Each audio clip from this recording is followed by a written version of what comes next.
Olá, seja bem-vindo ao Microsoft TechNet Experience. Meu nome é Fernando Fonseca, eu sou especialista em segurança da informação e hoje vou falar sobre o tema análise de risco e defesa em profundidade. Nossa agenda hoje, veremos os princípios de segurança fundamentais, 3 princípios de segurança fundamentais na segurança da informação, os princípios de defesa em profundidade, uma visão do Microsoft Operations Framework e uma visão de análise de risco seguindo o Microsoft Operations Framework. 3 dos principais princípios de segurança são defesa em profundidade, privilégio mínimo e minimizar a superfície de ataque. Entendemos por defesa em profundidade que é muito mais interessante se prover múltiplas camadas de proteção do que apostar toda a sua defesa em uma única camada. Seria a analogia nunca colocar todos os ovos numa cesta. Se vamos tentar imaginar isso no ponto de vista físico, você tentando proteger uma propriedade, você pode colocar ou um muro de 10 metros ou 2 muros de 5 metros. A diferença é que, de uma forma ou de outra, a pessoa ao ver o muro de 10 metros, ele sabe que ele tem que transpor aquele obstáculo. Ele vendo o muro de 5 metros, ele também acha que ele tem que transpor aquele obstáculo. Mas após transpor o primeiro muro de 5 metros, ele verifica que existe um outro muro. Aí ele tem que parar e repensar toda a estratégia. Neste meio tempo que ele está entre um muro e outro, ele está exposto. Isso porque ele já está dentro do seu perímetro. Você já tem como detectar a presença dessa pessoa entre um muro e outro. Também, seguindo nessa analogia, não adianta a gente criar 5 muros de 1 metro, porque nenhum dos muros te traz um nível de proteção suficiente. Facilmente a pessoa usa o muro ou como banquinho para sentar, ou pula rapidamente os 10 muros e chega ao objetivo. Privilégio mínimo.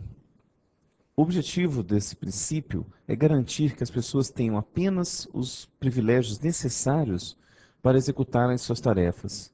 Qualquer poder a mais não é interessante para a organização ou para o próprio usuário. Se você não utiliza um determinado poder, é melhor que você não tenha, porque você pode ser convencido a usá-lo de forma errônea. Ele pode se voltar contra você mesmo. Isso é aplicado tanto a usuários quanto a serviços. Os serviços também, uma coisa que até vocês viram no vídeo de Windows Vista, os serviços foram reescritos para que trabalhem sempre com usuários com privilégios mínimos. O terceiro princípio é minimizar a superfície de ataque, ou seja, diminuir os locais por onde aquele sistema pode ser atacado. O que é uma superfície de ataque? No caso de um computador, significa todas as portas abertas para a internet, significa os programas que estão sendo executados dentro desse computador, porque cada um deles tem uma conexão com o mundo exterior, ele tem uma saída e uma entrada, e cada uma dessas entradas é um ponto que só aumenta a sua superfície de ataque. Defesa em profundidade. Fica fácil visualizar nessa figura que existe um todo a ser considerado. Esse todo é representado pela área vermelha, azul e pelas diversas camadas internas. A área vermelha diz respeito a diretivas, procedimentos e conhecimento. Ou seja, a informação tem um papel de alcançar o usuário. Ela só tem valor se ela chegar no usuário. Ela tem que estar disponível para o usuário que deve acessar essa informação. Então, nenhuma informação fica oculta completamente. Ela não é secreta. Ela é secreta para X pessoas. Ela é limitada àquelas pessoas. Se as pessoas não souberem o que fazer com essa informação, como proceder, para quem elas podem soltar essa informação, você não tem por que criar um sistema visando a confidencialidade dos dados. Se você cria um sistema com todas as access control list, com firewall, com antivírus, com tudo para proteger seus dados, mas a pessoa que tem acesso ao relatório senta no refeitório, no fretado, no táxi, discute todos esses dados e fala e libera esses dados para pessoas da imprensa, você tem um vazamento de informação que não pode, de forma alguma, ser previsto nas outras camadas ou na área de tecnologia. Então, o mais importante que envolve tudo, realmente, é você ter procedimentos, diretivas e que os usuários, os donos desses dados, tenham conhecimento adequado sobre como tratar os dados. Isso é a educação do usuário. Outro ponto importante na defesa em profundidade é a segurança física. Temos que considerar que uma vez que o invasor tem acesso físico a um determinado dispositivo, todas as proteções adicionais ficam mais vulneráveis. A proteção de perímetro, rede, host, porque com o acesso físico a esse dispositivo, você pode tentar subverter, você pode tentar roubar os dados sem necessariamente passar pelo sistema operacional. Você pode fazer um ataque offline, você pode pegar o disco daquele sistema operacional e tentar roubar os dados. Você pode dar boot na máquina com outro disco e tentar roubar os dados. Então, uma vez que a segurança física é rompida, há muito pouco a ser feito. Existem agora algumas tecnologias para encriptar os dados como um todo, como o BitLocker do Windows Vista e mais algumas anteriores, que podem te ajudar nisso. Até mesmo a criptografia de fitas de backup, mas toda a criptografia, toda a defesa lógica que você aplica a um dado, ela ela é medida pela força que você precisa para quebrar aquela criptografia. Ou seja, todo algoritmo de criptografia é quebrável. Só depende do tempo de processamento. E uma vez que você tem o dado e tenha um recurso para tentar infinitamente quebrar aquilo, um dia você vai quebrar. Só depende do seu poder computacional. Assim sendo, uma vez que a pessoa tem acesso físico a um dado, é uma questão de tempo para que ele possa descobrir que dado é esse. Esse tempo vai ser medido pelo recurso computacional dele e pela força da sua criptografia. Mas a melhor opção sempre é manter uma segurança física em torno dos ativos onde você armazena dados. Um exemplo seria somente armazenar dados confidenciais em notebooks quando for extremamente necessário. Proteger os servidores, proteger de forma que esses servidores não possam, ninguém tenha acesso a esses servidores. Imagine que um técnico poderia chegar perto de um servidor e substituir um disco de um RAID 1 sem ser notado rapidamente, e o disco original iria com uma cópia exata de todos os seus dados. Uma terceira barreira que nós temos é o perímetro. O perímetro é uma parte muito conhecida da segurança, foi a primeira parte que as pessoas começaram a se preocupar quando conectaram suas redes à internet, que foi firewalls, VPNs, aplicação de quarentena de VPNs. Então, o perímetro já é uma preocupação antiga, já é uma preocupação conhecida. Essa nós temos que a cada dia aumentar a atenção sobre ela, mas notem que ela é apenas uma parte da segurança da informação como um todo. Uma vez que se passa pelo perímetro, ou seja, se passa pelo firewall ou se entra através de uma VPN, nosso próximo obstáculo é a rede interna. Ou seja, se eu tenho minha rede interna segmentada, se ela tem uma rede para servidores, uma rede para administradores, uma rede para usuários comuns, uma rede para máquinas menos seguras, mais afastadas, tudo isso com ACLs nos switches, nós temos um nível a mais de segurança. Além disso, a gente pode segmentar a rede, logicamente, utilizando IPsec, ou seja, criptografando os dados que passam entre os computadores. Qual o aspecto de segurança disso? Você pode ter uma pessoa internamente tentando roubar dados. Aí você tem uma segmentação que protege os dados que estão numa área da outra. Ou ainda uma pessoa que conseguiu vencer a sua barreira de perímetro vindo da internet e caiu numa rede de usuários. Ela não vai conseguir daquela rede ir para outra rede, porque os dados ali vão estar passando criptografados por IPsec, por exemplo. Essa é uma das barreiras importantes também, que é muitas vezes esquecida, muito pouco implementada a segurança em rede interna. A segurança de host também é fundamental para que a gente consiga ter a máquina estável e blindada. Essa máquina tem uma menor superfície de ataque, poucos serviços rodando, poucos programas rodando, atualizações configuradas, atualizações bem configuradas. A máquina, à medida que sai uma atualização, você tem um processo para instalar essa atualização, a máquina fica muito pouco tempo exposta àquela vulnerabilidade. Esse é um fortalecimento do próprio host, ou seja, mesmo que o invasor chegue até seu host, ele não vai achar uma brecha, né, um queijo suíço todo esburacado para você conseguir entrar por vários locais. Muitas vezes as pessoas depositam toda a segurança na camada de perímetro e se esquecem de imaginar que quando uma pessoa passar pela camada de perímetro, ela vai poder chegar num servidor que vai estar todo aberto. Então, a cada barreira é melhor pensar que o atacante já transpôs a barreira anterior. A próxima barreira é o aplicativo. Os antivírus, os próprios aplicativos que rodam na máquina precisam ser fortalecidos. Você tem um sistema operacional todo atualizado, de última geração, com poucos serviços rodando. Se você tiver um software que se comunica via web e não for um software seguro, por exemplo, o que pode acontecer é que este software se torne a porta de entrada de um invasor. A partir do momento que ele domina aquele software, ele consegue dominar tudo que aquele software tem direito de fazer dentro do seu host.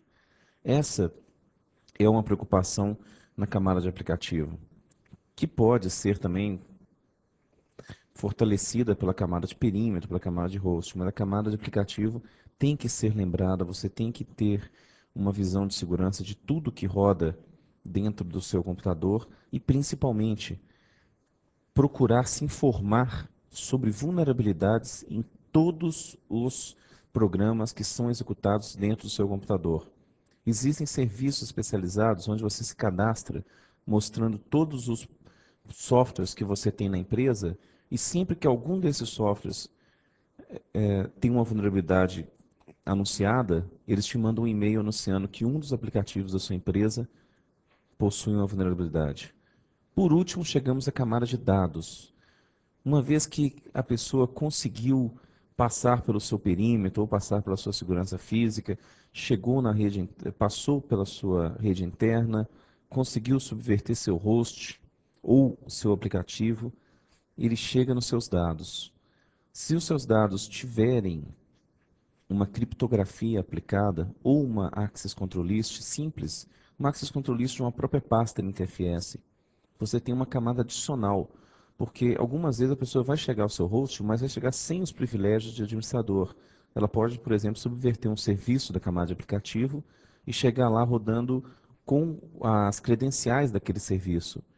Se isso acontecer, essas credenciais de serviço muito provavelmente não terão permissões NTFS para ler seus dados, desde que você tenha permissões adequadas. Ou ainda, se você utiliza algoritmos de criptografia, utiliza serviços de criptografia como o Encrypt File System, que vem desde o Windows 2000, por exemplo, você tem um grau a mais de segurança. Então, a defesa em profundidade é realmente você se preocupar com todas as camadas, imaginando que o atacante já está naquela camada, ele já passou de algum modo por uma outra camada. Conforme nós comentamos, a segurança física é a barreira mais importante do seu ambiente de TI. Por quê? Se ela for subvertida, todas as outras barreiras podem ser comprometidas. Então, digamos que a mais importante, porque a perda dela implica em talvez você perder todas as outras. Se você perde um HD, uma fita de backup, um notebook, você passa a confiar somente nos mecanismos de proteção dos dados, porque aquela pessoa vai poder fazer um ataque offline e tentar roubar os dados da sua empresa através de força bruta em cima daquele dispositivo. Dependendo do interesse que existe nos seus dados, pode ter certeza que isso não é muito difícil. Uma outra consideração em relação à segurança física é que nós Quando visamos a segurança de uma determinada empresa, ou de determinados dados, nós visamos a segurança pela disponibilidade, integridade dos dados e confidencialidade dos dados. Então, de cara, se uma pessoa tem um acesso físico a um equipamento, ele já compromete quando quiser a disponibilidade daquele equipamento. Ele desliga as tomadas, puxa os fios, quebra, joga no chão, dá uma machadada, faz o que for necessário, mas a disponibilidade daquele equipamento ele vai ser totalmente comprometido, ele vai parar aquele equipamento, se ele tiver acesso físico. Não estamos considerando aí, é claro, um cluster com um nó em cada prédio. Aí ele não está tendo acesso físico ao seu ambiente, ele está tendo só metade do ambiente. Um outro ponto é a integridade. Se você tem acesso físico também, pode tirar todos os discos do seu array, pegar todos os HDs e jogar dentro de um balde. Eu acredito que isso vai comprometer bastante a integridade dos seus dados. Ou até mesmo passar aquele com fontes eletromagnéticas, ou fazer uma coisa mais radical, como eu vi um cara falando, pegar um aparelho um desfibrilador de hospital e jogar no HD. Segundo ele, apaga tudo que está lá dentro. Mas concordo que, neste ponto, você comprometeu toda a integridade dos dados. E no quesito confidencialidade, que é o mais difícil, mas não tão difícil assim, a pessoa pega os dados, leva para casa e tenta, através de força bruta, quebrar a criptografia, se existir. Algumas vezes é muito mais simples do que parece. Então, não adianta você ter um sistema lógico implementado sem uma segurança física. Existem vezes que as pessoas roubam o notebook só por roubar, nem sabe o valor daqueles dados que estão ali dentro. Já outras vezes roubam por encomenda, porque sabe que a pessoa é diretor de uma empresa tem dados confidenciais. As pessoas entram em empresas porque sabem que tem computadores lá dentro e roubam esses computadores. A empresa perde muito mais do que os computadores, ela perde todos os dados, perde todos os seus clientes, perde sua vida. Então a segurança física é um ponto essencial dentro de uma sua estrutura de TI. A segurança de perímetro, conforme comentamos, é a segurança que protege o perímetro da sua empresa, ou seja, ela divide o que é a sua empresa, o que é o ambiente externo. No caso de TI, ou de dados, isso aí é muito representado pela internet, ou seja, desse divisor, seja um firewall, um roteador, para fora está a internet, dele para dentro está a sua empresa. Costumávamos a chamar essa área interna de uma área segura e a área de internet de uma área não segura. A internet continua não segura, aliás, está catastroficamente insegura. A internet está cada vez mais insegura. Mas o que mudou no cenário da sua empresa é que a sua área interna também não está segura. A maior parte das ameaças vem de dentro da sua empresa. E a gente explorando um pouco mais isso, você pode imaginar que você pega o seu notebook, leva para casa, conecta na sua banda larga, fica totalmente exposto a qualquer tipo de ataque na internet, nesse ambiente selvagem. Com- Pode ser que alguém comprometa a sua máquina. No final do dia, você traz de volta essa máquina infectada para dentro da sua empresa. Então, aonde está o perímetro hoje?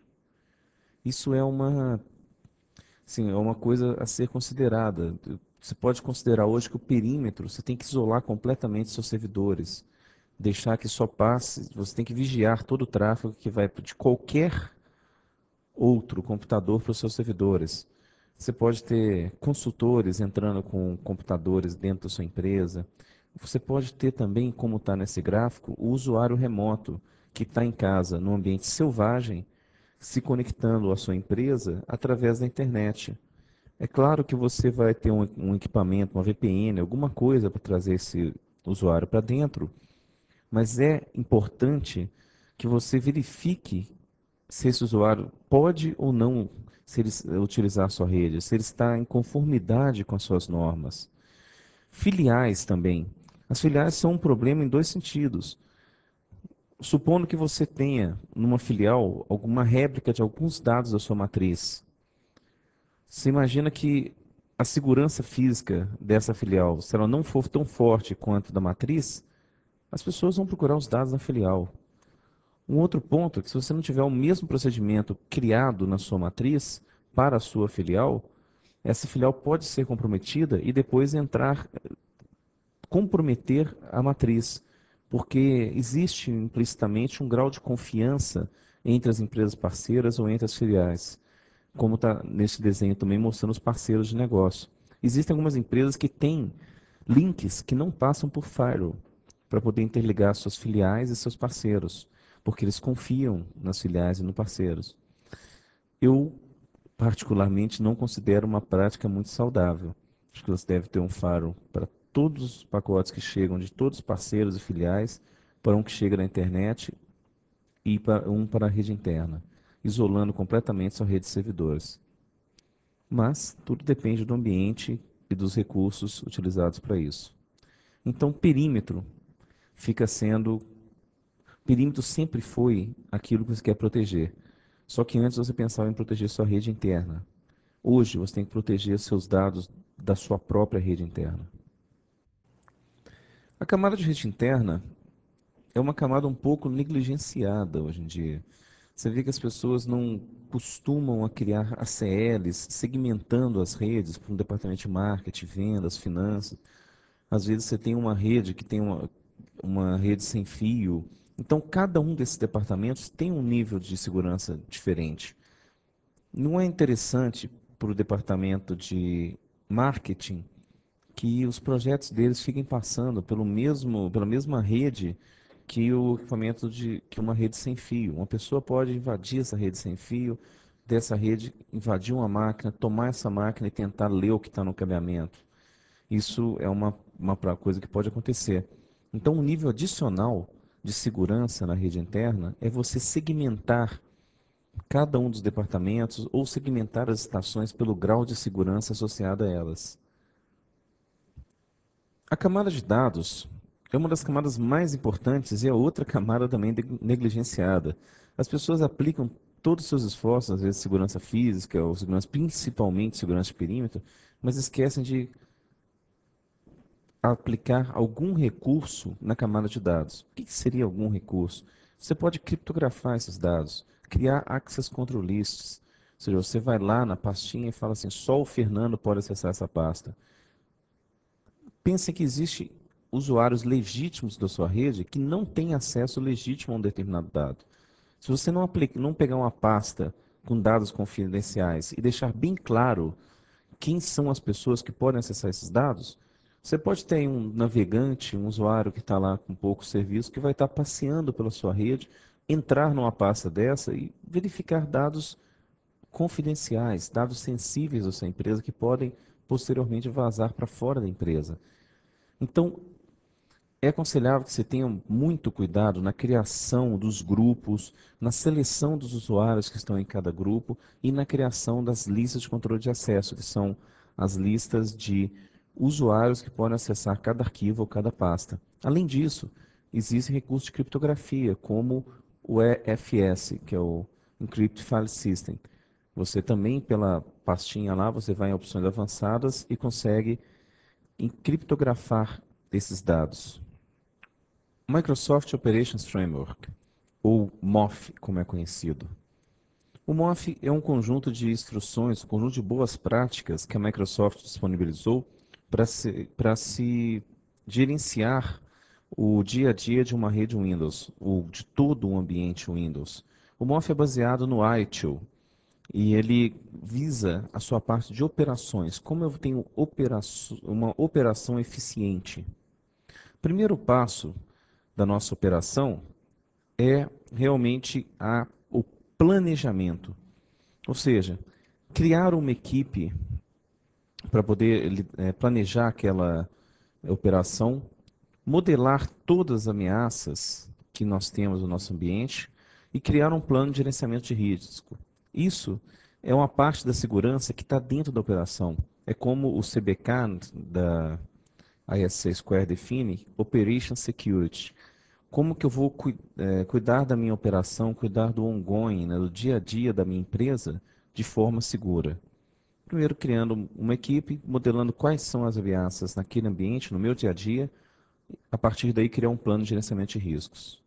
A segunda fase, eu vou estar começando a executar esse plano. Ou seja, eu vou criar e implementar uma política de procedimento de segurança. A diferença política é algo maior, é toda a política, é toda a definição macro da segurança da empresa. Quando você fala, a política de segurança diz que eu tenho que ter um bom tratamento de backups. É diferente de quando você fala assim, o procedimento de backup diz que eu tenho que fazer uma cópia incremental durante os dias da semana. Então, políticas e procedimentos diferem nisso. Após isso, você deve desenhar as medidas de segurança que devem ser aplicadas, ou seja, localizar as soluções de segurança e desenhar as medidas que são aplicáveis ao seu ambiente. Após desenhadas, você precisa treinar os administradores. Uma segurança não é efetiva se as pessoas não souberem utilizar as ferramentas. Na realidade, a sua área de TI não é efetiva se as pessoas não souberem utilizar as ferramentas. A melhor ferramenta é aquela que a gente sabe usar, por incrível que pareça. Então, nada melhor de você usar do que você usar a melhor ferramenta e fazer com que as pessoas conheçam aquela ferramenta a fundo. Ou seja, ter a melhor ferramenta e as pessoas saibam usar aquela ferramenta. A última e talvez a mais importante fase desse ciclo é você gerenciar o ambiente. É aí que você vai verificar qual é a eficiência das medidas que foram adotadas e quais medidas ainda devem ser adotadas. Para isso, quais são os passos? Utilizar um plano de gerenciamento de mudanças. Você vai, sempre que houver uma mudança no ambiente, essa mudança deve ser planejada para não comprometer a sua disponibilidade ou a integridade dos dados, até mesmo a confidencialidade dos dados. Essa mudança tem que ser comunicada às áreas que precisam atualizar seus planos, por exemplo, uma área que tem um plano de recuperação de incidentes. Se você mudou determinada aplicação de um servidor para outro, na hora que ocorrer um problema, na hora que ocorrer uma emergência, aquele plano de recuperação vai estar desatualizado, vai estar procurando a aplicação na outra máquina. Isso é só um exemplo, claro. E também comunicar a área de segurança, porque às vezes você tem regras criadas para garantir a segurança em uma determinada máquina ou determinado endereço IP, e você troca essa aplicação de máquina e descobre, você tira a proteção que estava aplicada a essa aplicação. Então, toda mudança no ambiente merece um bom esquema de comunicação. Já na área na hora do planejamento, você deve planejar como vão ser realizadas todas as mudanças, quais os setores serão comunicados de todas as mudanças. Monitorar e gerenciar a segurança. Se você não monitora, você não tem um controle, você não sabe como está a sua segurança. Você simplesmente colocou um dispositivo de controle, mas não sabe quais as tentativas de ataque estão ocorrendo sobre aquele dispositivo, quais delas foram bem-sucedidas. Então, se você não monitora, você não controla e não gerencia.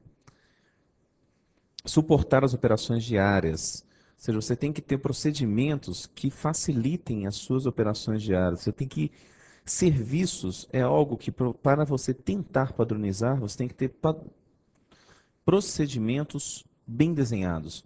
A única forma de você tentar entregar um serviço com a mesma qualidade todos os dias é conseguir procedimentos muito bem desenhados, de forma que qualquer pessoa que esteja operando naquele momento consiga entregar aquele serviço.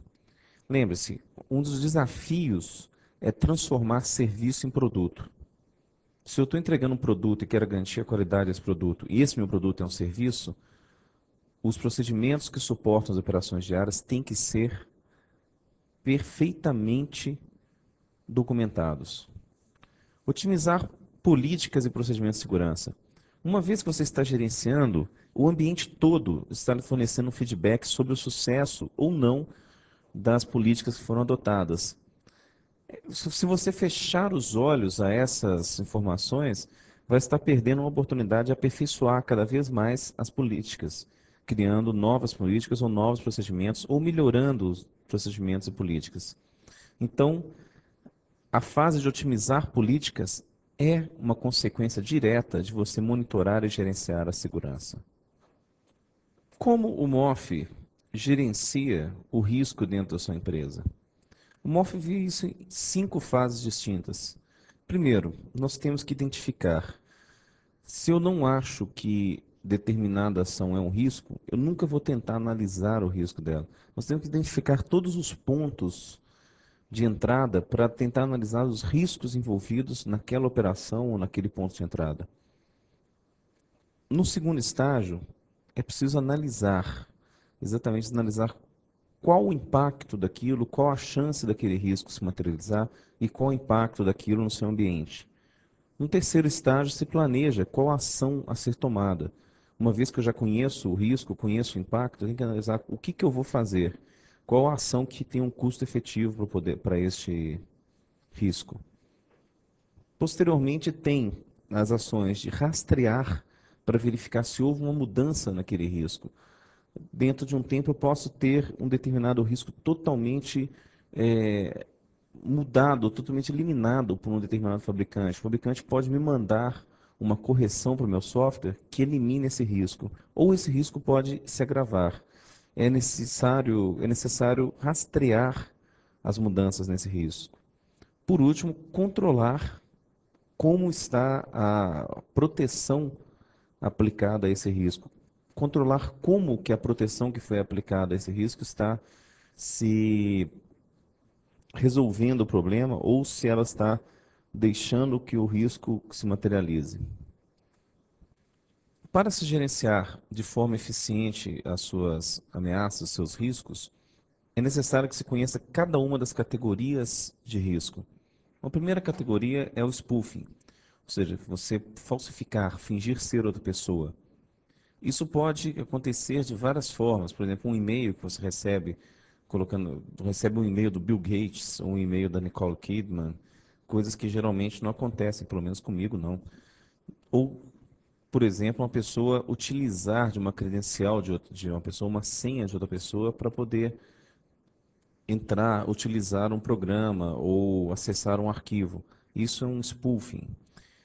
Tampering, você fazer modificações de dados não autorizadas. Você pode modificar um dado enquanto ele está sendo transmitido pela rede, interceptando esses dados e transmitindo dados alterados, ou você pode também mudar os dados no próprio arquivo. De qualquer forma, isso é um tampering, é uma modificação não autorizada nos dados. A terceira forma é o repúdio. É aquela forma que, quando você não tem controles bem implementados, a pessoa pode dizer que não foi ela, ou seja, você, não fui eu. Aquele negócio, não sei, não sabia e também não fui eu. Parece um discurso político, né? Então, você pode executar uma ação e eliminar a evidência que prove a identidade do invasor. Por isso são tão importantes os logs. Information disclosure, ou seja, vazamento de informações. Você tem um acesso não autorizado a dados, o invasor tem um acesso não autorizado a dados. O que pode ser um vazamento bobo, pegando aqui, já trabalhando no caso de um servidor web, que vai ser nosso exemplo, expor informações em uma mensagem de erro, por exemplo, ou um código via site. Muitas vezes as mensagens de erro mostram a própria estrutura das tabelas onde está o código, e isso ajuda muito o invasor. Negação de serviço.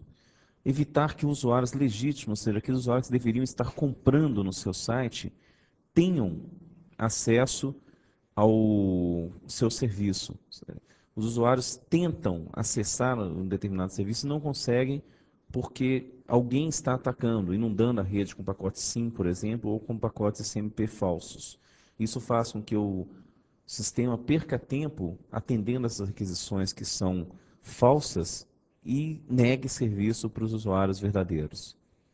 Elevação de privilégios, que é você usar meio não autorizado para elevar os privilégios. Você tem alguns privilégios mínimos dentro de ou mínimos ou médios, dentro de um sistema, mas você utiliza de um meio, de um artifício qualquer, para que esse sistema te dê mais privilégios.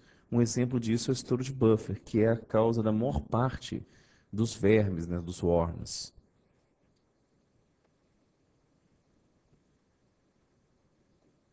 Então, identificando as ameaças, vamos pegar aqui um exemplo, uma condição. Quais são as ameaças, né? Condição. Se um vírus tipo worm infecta um site de comércio eletrônico, então temos um se. O que acontece se esse vírus infectar esse site? Qual o impacto, então? Levará umas 6 horas para refazer o servidor. Então, durante 6 horas você não vende nada. E qual o impacto financeiro? É o resultado de perda de vendas, perda de confiança e publicidade negativa. Imagina esse lugar que você compra, você deixa o seu cartão de crédito lá, você deixa os seus dados, for atacado. Qual o impacto? Como que você mede o impacto negativo disso? Qual o custo dessa ameaça? Aí entram alguns componentes novos. Single Loss Expectancy, ou expectativa única de perda. É a perda total em uma única incidência do risco. Vamos supor, cada vez que isso acontece, eu tenho um impacto de R$ 12.000 ali no financeiro, um impacto de 27.520 nos negócios, que dão R$ 39.520. Bom, qual que é a taxa de ocorrência disso? Isso ocorre 2 vezes por ano. Então, o meu ALL, Annual Loss Expectancy, é o montante de perdas vezes o número de vezes que isso ocorre. Nesse caso, 79.040. Agora vem uma segunda preocupação. Bom, eu já identifiquei qual que é o meu risco. Identifiquei, inclusive, qual o prejuízo que eu tenho com ele. O que que eu posso fazer? Eu posso simplesmente aceitar e falar assim, o risco existe mesmo. Fazer o quê, né? O que eu posso fazer? Vou entregar para Deus, né? Ou posso mitigar, agir proativamente e alterar a exposição, ou seja, usar um software de proteção contra vírus, por exemplo. A internet está cheia de vírus. Se eu aceitar, eu falo assim, mas não tem nada que a gente possa fazer, ou senão eu posso usar um software e proteger as minhas máquinas contra vírus. Transferir. Não, fazer o seguinte, ao invés de eu ficar aqui com o meu servidor web, arrumando firewall, antivírus e protegendo tudo, eu vou transferir o risco. Vou pegar um pessoal que é especializado em hosting e vou colocar o meu servidor, meu comércio eletrônico lá. A gente recebe os relatórios, recebe os e-mails e trata aqui, interliga o nosso RP e daqui a gente manda os produtos. Ou evitar, eliminar o risco, né? Não vou vender mais pelo web, vou abrir uma lojinha e vou vender na minha lojinha. A minha lojinha. A única forma de se evitar o risco. Você transferir o risco, você não está evitando o risco, você está colocando o risco, você está transferindo isso para uma pessoa que, teoricamente, tem mais condições de lidar com esse risco e te dá uma garantia de que tomará todas as providências para mitigar esse risco. E ninguém consegue garantir que você tenha um risco zero. O monitoramento do seu plano pode ser feito de várias maneiras. Uma maneira interessante é tempo real. Em alguns casos, você consegue ter um monitoramento em tempo real da sua estrutura, de forma que você possa analisar novas ameaças ou analisar o aumento de determinadas ameaças e alterar o seu plano em tempo real. O segundo método é o periódico.